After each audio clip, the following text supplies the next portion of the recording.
Hello, this is a podcast and a series of podcasts about political risk. Today I'll be discussing the impact of the 2017 French tax cuts that have been proposed. The tax cuts proposed by the French government are supposedly going to help 5 million low to middle class individuals. The problem is that the tax cut and the number of beneficiaries does not correspond with the numbers that the IMF are actually producing. The growth numbers from the IMF are different than what the French have produced. France has based its numbers on a growth rate of 1.5%, while the IMF is saying that it's going to be 1.2%. The political risk is in trusting the numbers of the French. Not because they are liars, but because these are political numbers as opposed to non political.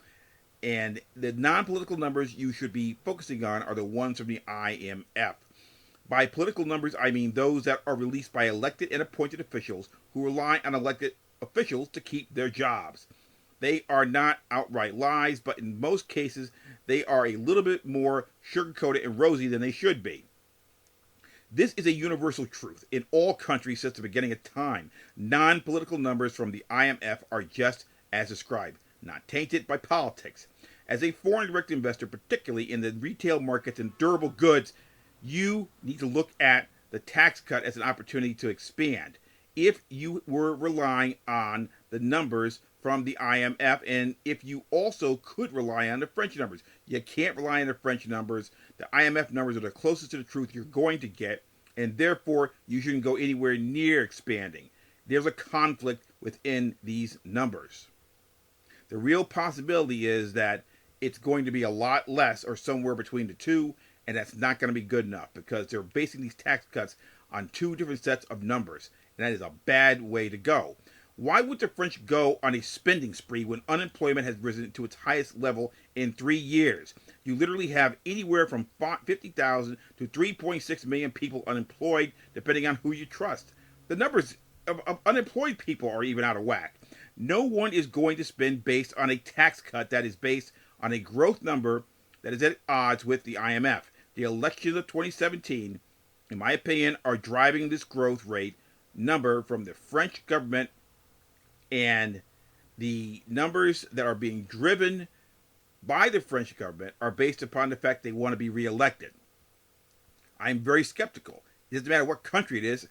I'm very skeptical of any situation like this right before an election.